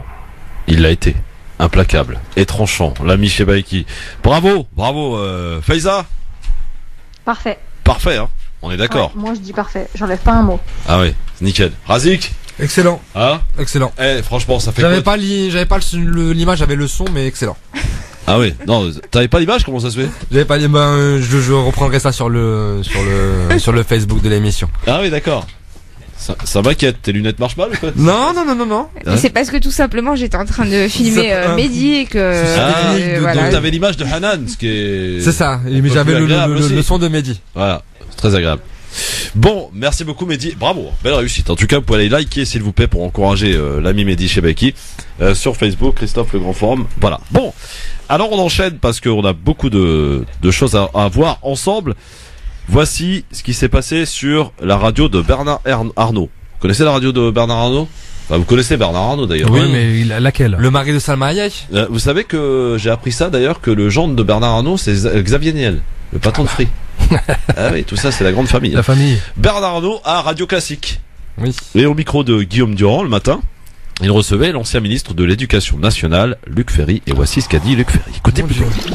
Ce que je ne comprends pas, c'est qu'on ne donne pas les moyens aux policiers de mettre fin à ces violences. Enfin, c'est insupportable. Mais parce qu'il y a un risque. Non, le risque que vous connaissez. Mais alors, écoutez, franchement, quand on voit des types qui tabassent à coups de pied un malheureux policier qui est par terre, mais enfin, voilà, qui se servent de leurs armes une bonne fois, écoutez, ça suffit. Voilà, il y a un moment où ces espèces de nervis, ces espèces de salopards d'extrême droite ou d'extrême gauche ou des quartiers qui viennent taper du policier, ça suffit. Quartier, il y a peu. Voilà. Quartier, il y a très peu. Il y a eu beaucoup. C'est moins aujourd'hui, mais il y a eu beaucoup. Il y a eu après les manifestations, il y avait des bandes des quartiers qui venaient se servir au début. Oui, vous avez raison, mais il y a eu. Plus maintenant. Voilà. En tout cas, cette violence-là, je rejoins Darmanin, elle est insupportable et je pense qu'on a une armée. On a, je crois, la 4e armée du monde. Elle est capable de mettre fin à ces saloperies. Il faut dire les choses comme elles sont. Bon, en clair, il appelle quoi là? Il appelle à carrément. Il appelle un carnage. Il appelle un pogrom. Enfin, il faut vraiment faudrait qu'il y ait une plainte déjà pour commencer. Oui. C'est de l'incitation à la haine déjà pour commencer. Premièrement. Deuxièmement, c'est une personne, c'est pas n'importe qui, Luc Ferry. Entendre ça au café d'en face, au café du commerce par un poivreau, ça me dérangerait pas. Mais entendre ça de la part de quelqu'un qui a été en responsabilité, qui est soi-disant, je mets des guillemets, des crochets, des parenthèses philosophe, parce que franchement, si lui est philosophe, ben moi je suis ingénieur en aéronautique, qu'une personne qui est donc payée pour soi-disant avoir plus de neurones que les autres et avoir des meilleures fonctions cognitives, appelle à un massacre de la part de gens armés, on sait plus dans quel monde on vit, c'est la deuxième chose. Troisièmement, il s'est fait un petit kiff. Ça veut dire, il avait, dans son argumentation, il avait à peu près pointé les responsabilités, il s'est dit, ah, mais je vais convoquer aussi les jeunes de quartier. Ah bah oui. Parce que ça n'a aucun sens. Ouais. Tous les médias, parce que les médias, croyez-moi, si les jeunes de quartier étaient, parmi les casseurs et étaient majoritaires dans les casseurs, il y aurait des auditions spéciales tous les soirs. Et on entendrait de ça tous les jours, il y aurait des experts, Marlène Schiappa qui nous expliquerait monts et merveilles, enfin voilà. La thématique serait en place et bien déroulée. Ouais. Donc là, c'est une contre-vérité. Et enfin, il nous parle de 4e armée du monde. Qu'est-ce qu'il veut? Il veut bombarder à l'arme nucléaire les quartiers français et le siège de FI, le siège des RN, qu'il aille au bout de sa pensée. Et enfin, la dernière chose, oui, ça, c'est là où le bas blesse. C'est quelqu'un qui était ministre de quoi? Est-ce qu'on s'en rappelle? Oui, de l'éducation nationale. C'est quelqu'un qui était payé pour former les prochaines générations. Merci. Oui, bah Mehdi. Toujours et encore le ministère de l'Éducation nationale, voilà. On a vraiment dans ce ministère, on a l'essence même de ce que peut être les dérives du républicanisme. Enfin, quand je dis républicanisme, c'est les personnes les plus extrémistes dans le phénomène républicain sont issues, sont généralement mises dans ce ministère. En fait, il faut bien savoir que ce monsieur a un background. Ce monsieur, c'est l'arrière-petit-fils, me semble-t-il, de Jules Ferry, si je ne dis pas de bêtises. Jules Ferry, qui était le grand instituteur de l'école gratuite et obligatoire pour tous, disait à propos de la colonisation, je le cite, « Messieurs, il faut parler plus haut et plus vrai. Il faut dire ouvertement qu'en effet, les races supérieures ont un droit vis-à-vis des races inférieures parce qu'il y a un devoir pour elles. Elles ont un devoir de civiliser les races inférieures. » Et là, aujourd'hui, si on sort du phénomène de race et qu'on fait simplement un phénomène de caste ou un phénomène de classe sociale, on se retrouve exactement dans le même problème, c'est-à-dire qu'on a des gens qui se sentent comme faisant partie d'une élite républicaine et qui sont prêts à tout, y compris à utiliser les pires violences pour inculquer de force au petit peuple ce qu'il doit être. Faiza, là, on peut parler aussi de non-maîtrise de l'antenne parce que Durand l'a absolument pas coupé, il l'a laissé tranquillement, en toute tranquillité, quoi. Ferry appelle au carnage, Alors, il a été laissé, et en plus, même quand le journaliste essaye de rebondir en disant non, les quartiers, non, il insiste, oui, mais si, au début, oui. En fait, il interprète les faits à sa sauce, il ment. Déjà, il ment, parce que les jeunes des quartiers ne se sont pas mobilisés massivement. Je sais que le comité Adama a appelé à se mobiliser, je sais que Banlieue Plus a participé, mais il n'y a pas eu de mobilisation des quartiers populaires outre mesure. Exact. Vraiment, ils sont quasi invisibles dans cette mobilisation-là. Les jeunes arabes, et donc, pour le coup, complètement innocent. Il avait envie de convoquer les Arabes et les Noirs, voilà, c'est tout. De parce que les jeunes de banlieue, ça veut strictement rien dire. Les jeunes des quartiers, qu'est-ce que ça veut dire? Qu'est-ce qu'il en sait? Et ce qui est intéressant, c'est qu'il dit bon, oui, au début, c'est vrai, maintenant, c'est moins. Alors, faut qu'il nous explique. Donc, ces jeunes qui étaient finalement que des casseurs, le jeune de banlieue est un casseur, le jeune racisé est un casseur. Ils sont venus, ils ont pris tout ce qu'ils avaient à prendre dans les magasins. C'est bon, maintenant, ils ont plus faim. Comme on dit, voilà. Ça ne veut strictement rien dire. Ça ne veut rien dire. Mais après aussi, ce qu'il faut bien noter, c'est que, alors je vais pas me faire l'avocat de Monsieur Ferry, vous le pensez bien, parce que je rejette tout ce qui représente et je condamne formellement ce qui n'est ni plus ni moins qu'un appel au meurtre. Mais son discours, est-ce qu'il n'est pas symptomatique d'une époque? Est-ce que son discours, il n'a pas déjà été banalisé dans les faits? Est-ce qu'aujourd'hui, la police dans les quartiers n'exécute pas certains jeunes comme des lapins, peu importe leur casier judiciaire, peu importe ce qu'ils ont fait? On a souvent aujourd'hui des jeunes qui meurent aux mains de la police. Ça a été le cas non seulement pour les jeunes issus des classes populaires, mais ça a aussi été le cas, on se rappelle récemment, de Rémi Fraisse, extrême gauche. Oui. En fait, il est juste en train d'exprimer quelque chose qui existe déjà, je suis désolée. Anan? Ce qui est choquant, hormis ces propos, c'est encore une fois qu'on ait quasiment eu aucune réaction de la part aucune condamnation d'En Marche, par exemple. Gouvernement. Oui. Hormis, on a la ministre au handicap, Sophie Cluzel, qui effectivement, elle, a réagi et qui a expliqué tout simplement qu'on ne pouvait pas répondre par la violence à la violence, tout simplement. Le gouvernement envoie donc le ministère du handicap pour répondre à ce genre de voilà. Alors peut-être que Madame Cluzel a réagi d'elle-même, mais effectivement on notera qu'il n'y a pas eu de réaction par ailleurs. Et imaginez que dans un éventuel remaniement gouvernemental, Ferry rentre. Après, c'est important quand même de préciser qu'il s'est défendu, parce que dans son intervention, on parle d'armes, donc on suppose, on pense à des armes mortelles, mais lui, il explique bien qu'il ne parlait pas d'armes mortelles, donc certainement. Et quand il fait appel à la quatrième puissance, quatrième armée du monde, la quatrième armée. En tout cas, il se défend de cette manière. Ça, c'est facile, ça. De dire des choses a posteriori quand tu te rends compte que t'as dit un truc tellement grave. Énorme, c'est énorme. T'es empêtré dans tes mots. Et ben c'est trop facile. Après, une fois que tu rentres chez toi, tu te dis oh mince, punaise, j'ai été trop loin. Bon, attendez, qu'est-ce que je vais dire? Non, j'ai pas voulu dire ça en fait. Après, est-ce que c'est exactement ce qui se passe très régulièrement sur le plateau de Cyril Hanouna, par exemple. Est-ce que ça tombe sous le coup de la loi? Bien sûr que oui, mais je suis pas sûr parce que n'importe quoi. Qui va accuser, par exemple, je me souviens qu'ils avaient accusé Menel de faire l'apologie du terrorisme dans des posts Facebook. Le lendemain, ils sont revenus et ils ont dit mais non, mais c'est vous qui n'avez rien compris. En fait, je voulais dire que. Mais c'est faux. Ils nous prennent pour des imbéciles. Quand ils voient que ça fait un bad buzz, ils reviennent en arrière en nous prenant pour des cons et en nous disant que en fait c'est nous qui comprenons pas. On a très bien compris. Monsieur Ferry a appelé au meurtre. Mehdi, c'est condamnable quand même. Non, je pense pas. Enfin, devant la loi, on demandera à Basma Maghrebi. Parce qu'il appelle pas à l'insurrection, il appelle pas au putsch, il appelle pas au meurtre. Il appelle à la force publique. Il en appelle à la force publique pour résoudre une situation. Enfin, moi, je suis pas avocat, hein, mais en tout cas, je dirais qu'il en appelle à la force publique pour résoudre une situation insurrectionnelle. Il vise une catégorie de personnes parce qu'il vise les extrêmes gauche, les extrêmes droite et les quartiers. Voilà. Tout à fait. Après, des gens quand même. Non, mais ça, c'est du racisme de base et en tant que Mehdi Chbeiki, y a pas de problème, je le comprends tout à fait comme ça. Simplement, voilà, exactement, depuis longtemps. Mais bon, loin d'être une victime, on a la tête haute. Mais ce que je veux dire, c'est que voilà, face à tout cela, je suis pas sûr qu'on puisse vraiment l'attaquer. Bon, allez, dans un instant, le zapping. Je suis sûr qu'il y a des trucs qui vont vous faire plaisir à suivre dans un instant sur France Maghreb 2, le LGF. Je sais pas d'ailleurs s'il y a une organisation qui pourrait se saisir là, mais pour porter au moins l'affaire devant le CSA, pour que peut-être il y ait une sanction démise contre Radio Classique, parce que rappelons quand même que l'animateur, parce qu'il s'appelle Luc Ferry, on l'a laissé parler en toute tranquillité. Je rappelle que même si Luc Ferry est responsable de ses propos, c'est quand même la radio dans laquelle il intervient qui est responsable quand même de ce qui se dit sur son antenne. Mais Christophe, qu'est-ce qu'il a voilà. Alors là, je me fais l'avocat du diable. Ça n'a pas le meurtre, mais soyons clairs. Non, mais peut-être dans la compréhension que nous pouvons en avoir. Moi, je parle dans les faits. Qu'est-ce qu'il dit? Il dit la police doit faire usage de ses armes. C'est un fait dans une situation. Qu'est-ce qu'elle utilise la police pour en ce moment? Ils ont pas envoyé des marshmallows du peu. Non, mais je suis d'accord avec vous. Mais simplement ça, c'est une. Les flashballs. Mais tout ça, c'est une interprétation. Compris des armes létales. Non mais on l'a. Parce moi que là, j'ai pour l'instant, des armes non létales qui sont utilisées, l'appel à recours à l'armée, j'ai compris la même chose. Le champ, exactement, le champ lexical est orienté. Simplement, il n'emploie pas ces termes et ça, ce ne sont que des interprétations que les uns et les autres puissent en faire. Oui, mais t'inquiète pas, quand il s'agit de faire des interprétations quand ça nous arrange, on sait bien les faire aussi. Donc pourquoi pas là. Et en fait, pourquoi on a demandé son avis en fait déjà à la base? Pourquoi on l'a invité, ce Luc Ferry, philosophe? Oui, d'accord. Ah oui, d'accord. Franchement, on serait bien passé son avis. Oui, c'est clair. Bon, nous, on va philosopher un peu de pub et on est de retour dans un instant pour le zapping et pour la fin de cette émission. Ça passe super vite, on est super bien avec Faiza Ben Mohamed, Alan Zawani, Razik Matish, Mehdi Chbeiki qui va retourner chez lui dans quelques heures. À tout de suite.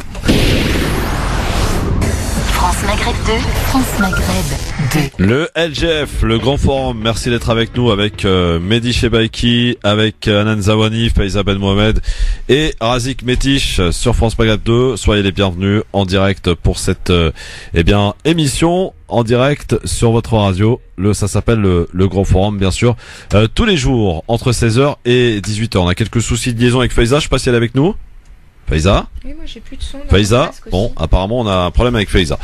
Visiblement, du côté de Nice, là, il doit y avoir une coupure internet ou je ne sais quoi. Il n'y a pas de son dans le casque, Christophe, hein. Comment ça, il n'y a pas de son? Mais oui, il n'y a rien là. Ah bah oui, mais d'accord, voilà. Faiza nous entend là. Allô? Bon, là, vous avez du son dans le casque là? Oui, là c'est bon. Voilà, bah c'est bon alors. Normalement c'est bon. Tout s'explique. Voilà. 01 40 33 9000, bien sûr. Voilà, j'ai compris pourquoi elle nous entendait pas en fait, tout simplement. Ça c'est Razik qui a encore fait des bêtises. C'est sûr. Ah, c'est sûr et certain. C'est pas moi, voilà. C'est Karim Benzema tout à l'heure. Voilà. On va tout de suite se connecter avec Faiza. Normalement, elle devrait nous entendre. Faiza, bonjour. Cette fois-ci, c'est bon. Bah oui, non, mais ça vient de chez nous, hein. Je te rassure, c'est Razik qui a fait des bêtises, voilà. Non, c'est Karim Benzema, on a dit. Karim Benzema, absolument. Bon, alors, notre zapping, oula, déjà. Alors, on y va tout de suite pour le zapping avec, pour commencer, écoutez, dans Dérapage, celui d'un porte-parole des Gilets jaunes, quand il parle de Marlène Schiappa. et qu'il a qualifié de poupée Barbie, ce qui a mérite de mettre certaines tensions sur le plateau. C'était chez CNews, chez Morandini. Écoutez.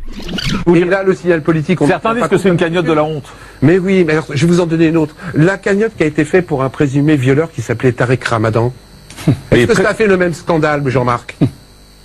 Est-ce que là, les politiques se sont évertués? Est-ce que là, j'ai entendu la poupée Barbie, la poupée Barbie qu'on a entendue à la télé, dire je veux le nom de la poupée Barbie? Une poupée Barbie qui est secrétaire d'État au ministre. Non, vous pouvez, franchement, mais excusez-moi, je suis encore en démocratie. Oui, d'accord, mais bon, là, je suis en colère. Là, franchement, est-ce que vous avez entendu cette dame? Non, c'est quand même le secrétaire d'État, on respecte un peu les gens au minimum. Mais oui, mais c'est ce manque de respect qui après se traduit dans la rue et qui après se traduit contre les policiers. Franchement, nous sommes le pays où justement l'impertinence a permis de sauver. Oui, mais là, ça manque de respect, c'est pas le chaos. Ça a amené le chaos, l'impertinence. Elle est quoi, les brunes?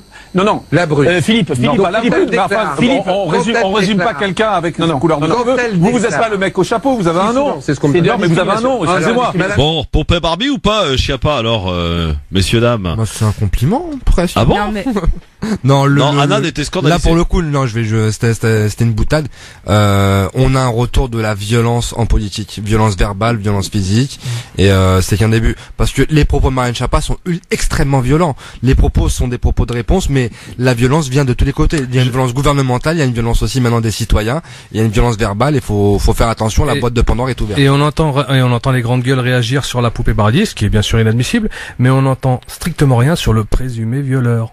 Exactement, moi c'est ça qui m'a choqué en fait. Ah bah ils l'ont pas coupé. Il est présumé innocent, Tarek Ramadan. Après, jusqu'à preuve du contraire. Marlène Schiappa de Barbie, elle prendra les mesures qui s'imposent. C'est sûr que l'écart de langage il est grave et sexiste. Mais le présumé innocent, il est où là-dedans? Présumé violeur, c'est sympa comme concept. Ouais, c'est sympa, oui.